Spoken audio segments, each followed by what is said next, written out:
네, 안녕하십니까. 저는 이제 방송작가 전진환입니다. 네, 제가 이제 지상파 방송국 작가로 밥벌이를 시작한 게 이제 지난 1996년부터입니다. 이제 24년 정도 됐는데요. 다시 저를 이제 EBS 다큐멘터리 메인 작가로 턱하니 앉혀주신 분이 이제 박태경 회장님이십니다. 그리고 또 오늘 2019년 4월 28일 오늘 이 자리에 또 이 귀한 자리에 턱하니 앉혀주신 분도 또 안태근 회장님이십니다. 이제 인연이 참 즐긴데요.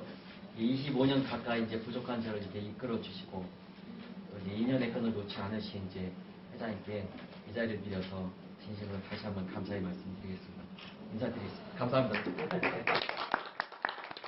우리 김진환 작가 인연이 진짜 오래됐는데요. 한 10년간 계속 쭉 일을 했어요, 같이. 왜 이렇게 길게 했냐? 뭐 호흡이 맞는 거죠.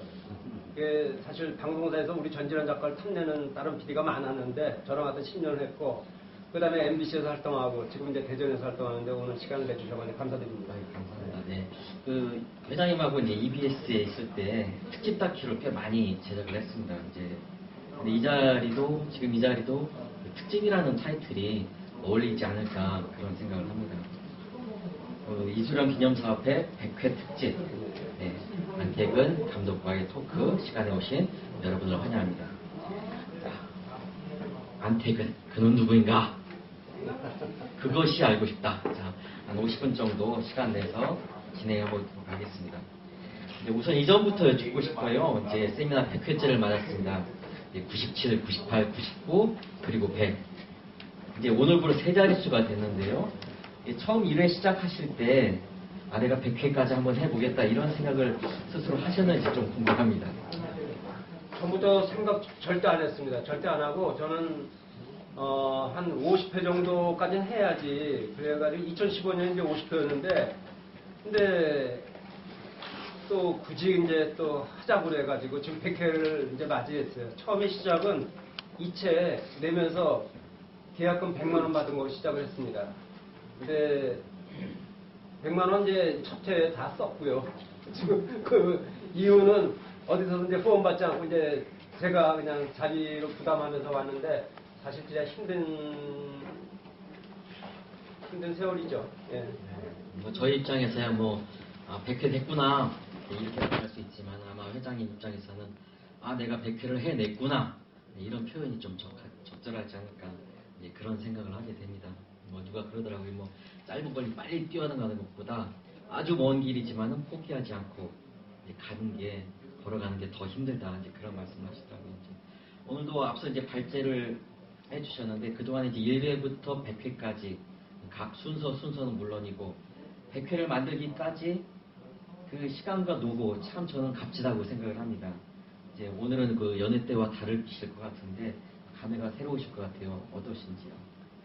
그래서 이제 100회니까는 10년을 했거든요. 근데 제가 그냥 이렇게 10년이 그냥 지난 건 아니고 어느 날 돌아보니까 야 내가 진짜 무슨 짓을 한 거지? 왜냐하면 콘텐츠가 어마어마하게 좀 쌓여 있어요.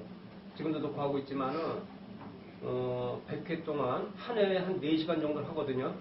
4시간 동안 100회니까 400시간이 지금 콘텐츠가 있는 거예요. 근데 그중엔 돌아가신 분도 계시고 진짜 어마어마한 양이기도 하지만은 귀한 영상을 제가 갖고 있다는 데 대해서 내가 허튼 세월을 보낸 건 아니구나.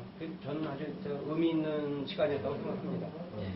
우리 그 영화 역사에서 여태껏 어디서도 공개하지 않았거나 또 궁금했던 이야기를 그 당사자인 영화인으로부터 직접 들을 수 있었다. 그런 점이 아마 이 세미나의 강점이자 특징이 아닐까 그런 생각을 해봅니다. 나오셨던 분들이 꽤 많으신데요. 나오셨던 분 중에 어느 분이 가장 기억에 남으십니까? 글쎄요, 한 해에 2명도 모시고, 어떤 데는 없이 한 적도 있지만, 한 150분 정도 제가 모셨던 것 같아요. 그래가지고, 1회 때 초청했던 그 당룡 배우가 이세룡 대왕 맡아가지고 사망류에 출연했던 배우죠. 그 배우가 아무래도 좀 안타깝죠. 네, 그래서 생각이 많이 나고요. 나머지 스타분들도 엄청나신 분들이래가지고 한 분 한 분 다 에피소드가 다 있습니다. 저한테 다 소중한 분들이죠. 제가 오늘 책 증정식을 좀 가지려고 그랬는데 책이 아직 출간이 안 되고 5월 7일 날 나온답니다. 그래가지고 한국 무예 배우 열전, 그 책이 이 세미나의 결과물인데 어느 평론가도 그들을 조명하지 않았거든요. 한국 액션 영화 조명한 분도 안 계시고 나름대로 그늘진 부분을 제가 어쨌든 재조명했다는데 저는 이제 의의를 갖고 있습니다. 뭐 저는 그 회장님을 EBS 방송국 이제 일을 하면서 처음 뵀지만은 회장님 사실 이제 방송국 프로듀서 되시기 전에 이제 영화 감독이셨어요. 그래서 이런 영화 세미나를 이제 기획하실 마음까지 품으신 게 아닌가 그런 생각도 드는데 그 대학에서도 영화를 전공하셨죠? 예, 중앙대 영문영화과 졸업했죠. 네. 그때 어떤 활동을 제가 원래 가고 싶은 학교는 이제 안양예고라고 신상옥 감독이 세운 학교를 가고 싶었는데 그 학교 뭐 못 갔죠. 못 가고 이제 대학 때 이제 제가 이렇게 전공하게 됐고 그래서 저는 이제 처음부터 영화 연출을 생각했기 때문에 단편 영화 이제 많이 찍었죠. 제가 이제 EBS 작가 일을 할 때 스태프들이 회장님 이제 그때 이제 PD셨죠. 회장 그 PD님 또 모르시는 PD님이 홀을 만들어 가지고 저희들끼리 수덕수덕 했던 게 이제 기억이 나는데 이제 아시는지 모르겠지만은 퇴근 시간이 지났는데도 퇴근을 안 하고 일을 하세요. 그래서 저희들께 이제 안 퇴근 이렇게 해가지고 저희끼리 그렇게 얘기를 했던 적이 있습니다. 죄송합니다. 아니 그 얘기 좀 하나 하고 갈게요. 나도 퇴근을 안 하지만은 우리 전 작가는 아예 자요. 사무실에서. 난 늦게 퇴근하는 것뿐이고. 나는 24시간 동안 이렇게 그리고 이제 아침에 나 출근하면 밤새 이제 작업해 놓은 걸 아침에 이제 보여주고 본인은 이제 목욕탕 가서 자고 그 다음에 나 촬영 마치고 오면 다시 이제 또 미팅 해가지고 하고 이제 그랬던 건데 하여간 방송을 그 일로 한 게 아니고 열정으로 하셨다. 저는 그렇게 생각합니다. 그 중앙대에서 영화를 전공하셨는데 그때도 이제 마찬가지였을 것 같아요. 이제 열정적으로. 그때 벌써 중요한 영화상을 이제 수상을 하셨더라고요. 어떤 작품으로 수상을 하셨죠? 제가 공이 이제 졸업 작품이고 그 전에 이제 동춘이라는 영화를 찍었어요. 동춘은 무슨 뜻이냐면은 어른들한테 청춘이 있다면은 아이들한테는 동춘이라는 게 있지 않을까. 그래서 그 당시 이제 50 군부 시절인데 빼앗긴 소년을 통해 가지고 그 당시 시대상을 이제 그려낸 거죠. 그게 이제 소매치기 당하는 소년이 동춘을 되찾기 위해서 이제 고군분투하는 이야기인데 심사위원들이 이제 그 영화의 메시지가 뭔지 이제 다 아시죠. 알아가지고 그 영화가 이제 단편 영화제에서 지금 대상인데 그 당시에 이제 영화 제도가 금상으로 되어 있습니다. 그걸 이제 받았고 그때 내가 이건 진짜 영화 하려는 계시구나. 자연스럽게 이제 영화계 이제 나간 거죠. 학생 때부터 대단하십니다. 이제 그 후에 이제 임권택 감독님 또 뭐 정진우 감독님 이런 이제 쟁쟁한 감독님들의 이제 조감독으로 이제 활동을 하셨는데요. 당시 어떤 영화 제작에 함께 하셨죠? 그 정진우 감독이 찍었던 영화 이제 여명의 눈동자 찍다 이제 중단됐죠. 영화는 참 중단되는 영화가 많습니다. 그래가지고 이제 그 영화에 처음 이제 연출부로 입문해가지고 뭐 일본 군복 말리고 근데 찍다 구속되셨어요 감독님이. 그래서 그 영화 결국 엎어졌죠. 그리고 난 다음에 찍은 영화가 가을을 남기고 간 사랑 이미숙 신일용 씨 출연작인데 이 영화도 또 찍다 또 중단된 거 있죠. 결국 나중에 완성했습니다. 이제 감독하고 배우하고 사이에 이제 앙금이 있어가지고 결국 중단되는. 그러니까 영화가 이렇게 힘든 거로가 제가 많이 아주 느꼈죠. 그 다음에 이제 또 하나가 임권택 감독 이제 비군인데 이거는 이제 외압에 의해 가지고 중단된 일이죠. 영화 한 3분의 한 반은 찍었어요. 그래가지고 이번 전주영화제에서도 이제 그 미완성된 영화를 상영을 하고 그랬는데 저 영화도 비군일이 데모하는 바람에 지금은 그런 일이 안 일어나는데 그 당시 80년대니까는 그런 일이 비일비재했어요. 그러니까 영화 내적인 문제, 외적인 문제를 해가지고 그 영화도 이제 그렇게 됐고요. 그 다음에 뭐 다른 감독도 제가 한 5분 정도 거쳤는데 손호원 감독이라고 우리 이제 학교 선배님 그러니까 좀 조감독 했었고 그다음 박태원 감독이 조감독 했었고 그렇게 했습니다. 5년간 조감독을 했습니다. 그렇게 이제 5년 동안 이제 조감독 생활을 하셨는데 감독으로 입봉은 어떻게 하셨나요? 제가 1986년에 그 영화진흥공사에서 이제 다큐멘터리 대본 공모를 했어요. 그때 한국의 춤 살풀이 그걸 제가 이제 기획안을 내가지고 대본이죠. 대본을 제출해가지고 그게 이제 뽑혔습니다. 뽑혀가지고 이제 문화영화사라고 그러죠. 다큐멘터리 제작사가 모여가지고 추첨을 해요. 근데 내가 영화진흥공사에 우리 김병현 씨좀 와 계시지만은 옆으로 굴르겨가지고 내가 무조건 해야 된다. 감독하겠다 그래가지고 제비 뽑기를 안 하고 제가 이제 하기로 했어요. 그 이후로 이제 한국팀 승무, 그 이제 딴 회사가 가져가가지고 그것도 이제 작품상 받았고, 그 다음에 한국의 술, 명주, 이제 그렇게 해서 다큐멘터리 시나리오가 3개가 영화진흥공사를 통해서 이제 뽑혀가지고 자연스럽게 이제 다큐 감독으로서 이제 입봉하게 되는데, 그게 뭐 내가 만들어서가 아니라 그 당시에 공윤이라고 있었습니다. 공연예술윤리위원회. 거기서 심의를 받아야 돼요. 이제 그 심의를 80년에 받았기 때문에 나는 그때부터 이제 정식 다큐 감독으로 이제 일을 하면서 홍보 영화도 만들고, 이제 생계형 감독이니까 먹고 살아야 되니까는. 그래서 많은 저 앞에 조감독 5년은 하염없이 기다리는 이제 시간을 보냈다 그러면 그때 아주 제가 머리가 굳어가는 느낌이 들었는데, 뒤에 5년은 아주 바쁘게 보냈죠. 그러니까 영화진흥공사 가면은 나를 보면 모든 사람들이 감독 언제 할 거냐고 단지 이렇게 물어보시는데 나는 급하지가 않은 거예요. 왜냐하면 감독 제의가 있었는데 그때도 조건이 안 좋죠. 그러니까 필름 만자를 대라 뭐 이런 황당한 주문을 해요. 난 그렇게 안 한다. 그렇게 만든 영화가 광고나 제대로 되겠는가? 난 그렇게는 안 한다. 난 이제 제대로 대우받으면서 이제 감독이 하고 싶은 거고, 사실 뭐 캐리어가 또 그렇게 되고요. 그리고 이제 하여튼에 문화영화라는 걸 이렇게 이제 만들면서 만드는 것마다 우리 김정우 선배님은 나보다 더 많이 받으셨지만은 하여튼 만드는 것마다 이제 상 받고 하니까 한 20개가 되는 거예요. 그러다가 방송국 선배님이 EBS 와보라 그래가지고 이제 이렇게 오래 있을 거라 생각 안 했습니다. 그때는 감독해야 되니까 어차피. 그래서 한 2년이나 3년 근무하고 이제 경험으로, 왜냐하면 그때는 시나리오 쓴 게 방송국이 배경인데 쓰면서 계속 궁금한 거예요. 그래서 내가 따로 이제 방송국도 가보고 그랬는데 거기서 일을 하라고 그랬는데 그게 이제 뭐냐면은 시스템이 되지 않습니까? 조직, 촬영, 뭐 조명 뭐 다 해가지고 거기다 또 제작 진행비까지 주잖아요. 거기다 또 월급을 주는데 이거는 뭐 금상첨화인 거죠. 시간이 문득 지났는데 퇴직하라고 그러더라고요. 24년 근무했습니다. 좀 이게 이봉작 그 네. 살풀이춤인데 네. 그 기억에 남는 에피소드가 있다면 좀 말씀해 주시죠. 그 여주인공 맡으신 분이 심장 판막증 환자세요. 근데 나는 이건 대청봉 가서 찍어야지 그림이 되겠다. 그래가지고 심장 판막증 환자 여자 교수님을 모시고, 그러니까 남편이 걱정돼가지고 따라왔어요. 그래가지고 남편 짐도 내가 앞뒤로 배낭을 메고 뭐 만들어야겠다고 생각하니까 전혀 힘들지가 않은 거죠. 그래가지고 그 두 부부랑 같이 이제 대청봉에 올라가가지고 그 멋진 장면 같은 연출을 했죠. 그러니까 지나가는 관광객들이 헬기 타고 오셨어요? 물어보더라고요. 한복 입고 거기서 찍고 있으니까. 아주 뭐 그때는 진짜 나홍규 감독도 뭐 열정적인 감독이지만 못지 않았어요. 저도 죽기 살기로 찍었습니다. 그래가지고 근데 작품상을 못 받았어요.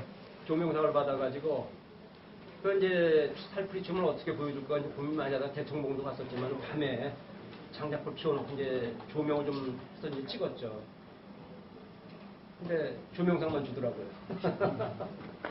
사실 회장님은 그 시나리오를 많이 쓰셨어요. 지금도 시나리오 작업을 멈추지 않고 계시는데, 저는 이제 회장님을 그 작가계 선배님 이렇게 또 생각을 합니다. 어떤 시나리오를 그동안 쓰셨는지 좀 해주시겠습니까?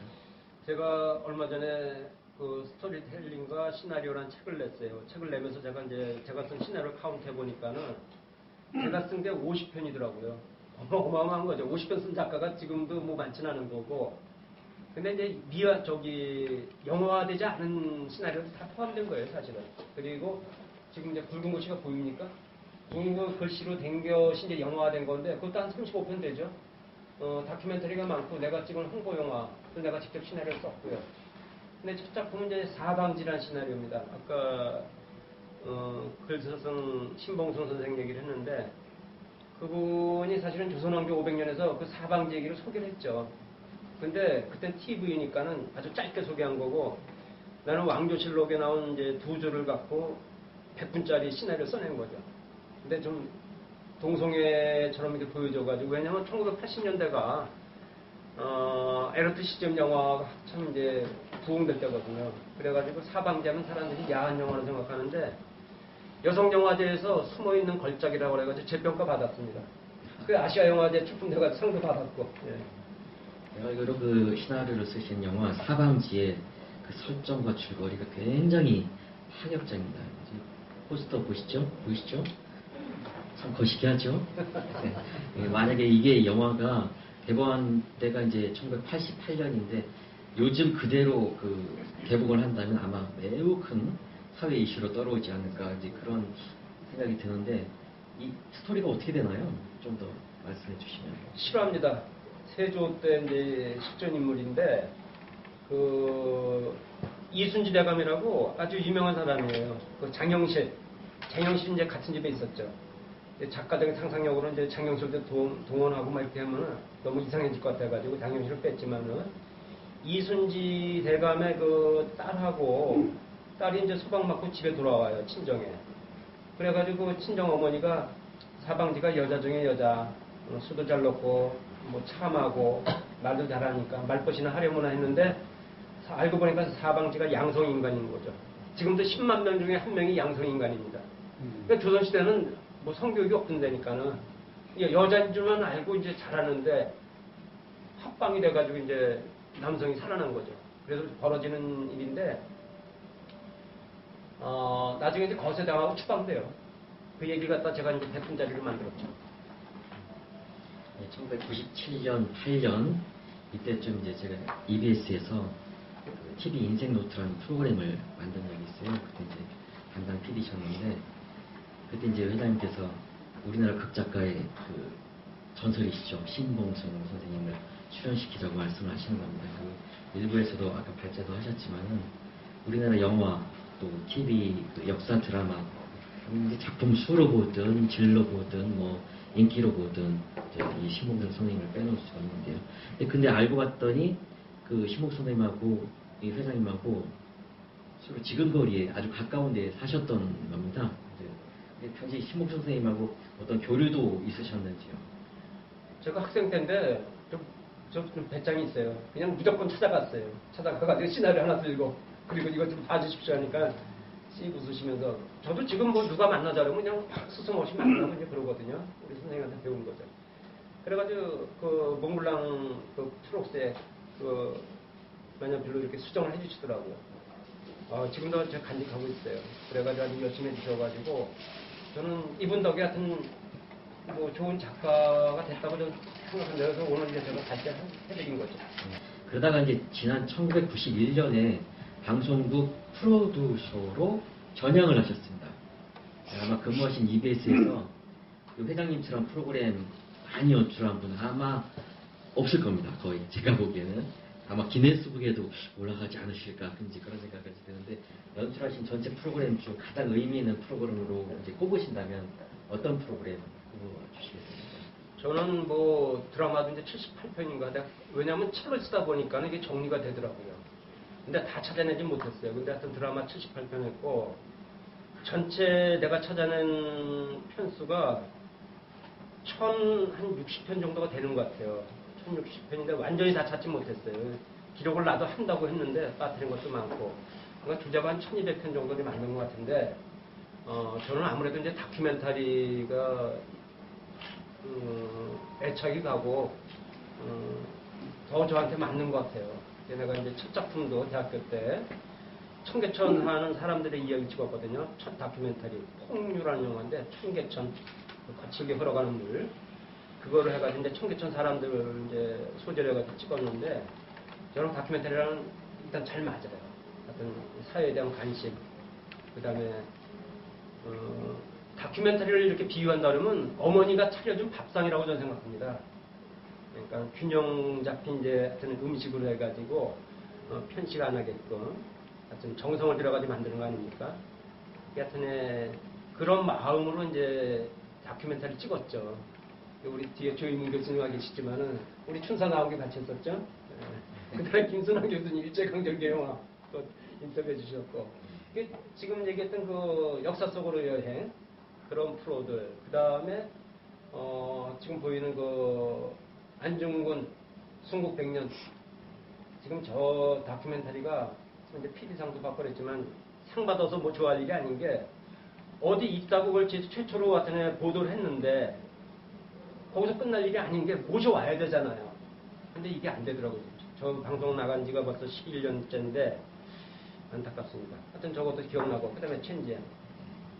그다음에 우리 전진환 작가랑 같이 했던 게 이제 돌아갈 수 없는 고향 저 시리즈인데 돌아오지 못하는 사람들이라는 전체 타이틀에 2부를 같이 했죠. 우리 머나먼 기환. 네, 저것도 이제 기억이 나죠. 2004년에 찍은 다큐멘터리인데 아주 생고생했지만은 지금도 누가 찍으라고 저것도 1억 5천만 원인데 예산이 그 당시에 큰 예산이죠.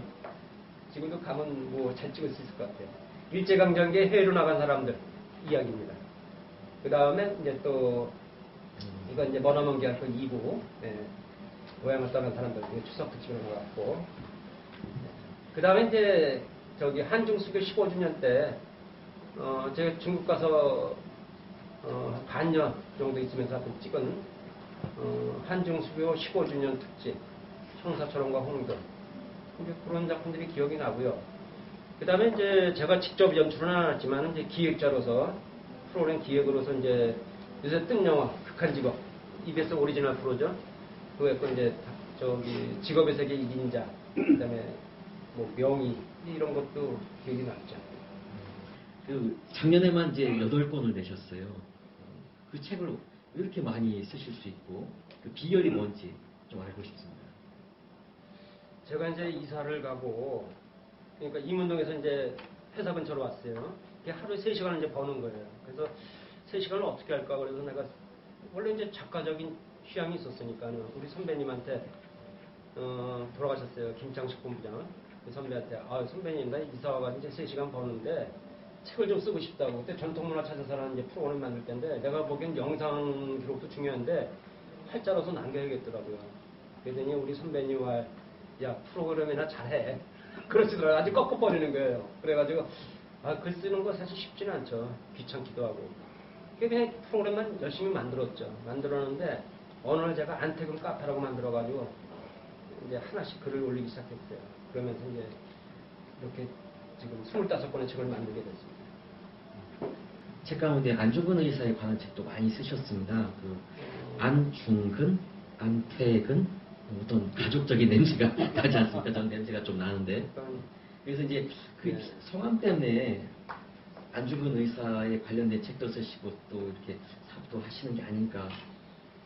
이제 이름이 비슷해가지고 사실 이제 국방부에서 대한국인 안중근 다큐멘터리를 찍을 때 그걸 제가 이제 연출하게 됐어요. 근데 국방부는 이제 소속 감독들이 있는데 이분들이 전부 다 못하겠다고 그러시는 거예요. 그래서 내가 물어보니까는 하얼빈역 어떻게 재현했냐. 하얼빈역이 문제인 거. 근데 그분들은 이제 거기서 월급 받고 매번 이제 시사회를 거치잖아요. 근데 나는 하얼빈역이 뭐가 문제야. 그래서 결국 어디서 찍었냐면 수색역. 지금 수색역이 바뀌죠. 지금 너무 바뀌어버렸지만 그 당시면은 뭐 거기다 뭐 일본기 걸고 그다음에 미군 동원해가지고 러시아 군복 입히고 하여튼 거기서 찍었어요. 그 이제 시사회를 하는데 그 간부들이 이제 수첩 꺼내가지고 뭘 열심히 적는 거예요. 그래서 내가 뒤에서 보면서 저 사람들이 뭘 저렇게 적지 그랬는데 소장이 이름 딱 보더니 처음 보는 이제 생소한 이름이니까 감독님이 계시냐고 뒤에 있다가 줍니다 하니까 고생 많으셨습니다 하니까 간부들이 수첩 적었던 거 주머니에 다 넣더라고요. 그래서 이제 하여튼 안중근 다큐멘터리를 처음 찍었고 그 이후에 방송국으로 가가지고 제가 기획안을 많이 냈는데 안중근 의사 유해찾기 이미 그때 이제 시작을 했는데 채택이 안 됐어요. 불확실하니까는 채택이 안 됐고 그 다음에 하여튼 있으면서 아는 의사 유해를 찾아라 그것도 찍고 그 이후에 뭐 만주의 민족권 뭐 해가지고 그 다음에 어린이 드라마까지 4-5편 제가 하여튼 찍게 되는데 이것도 뭐 운명적인 거라고 봅니다. 근데 제가 이름이 안태근이 아니래도 저는 이 사업 했을 거예요.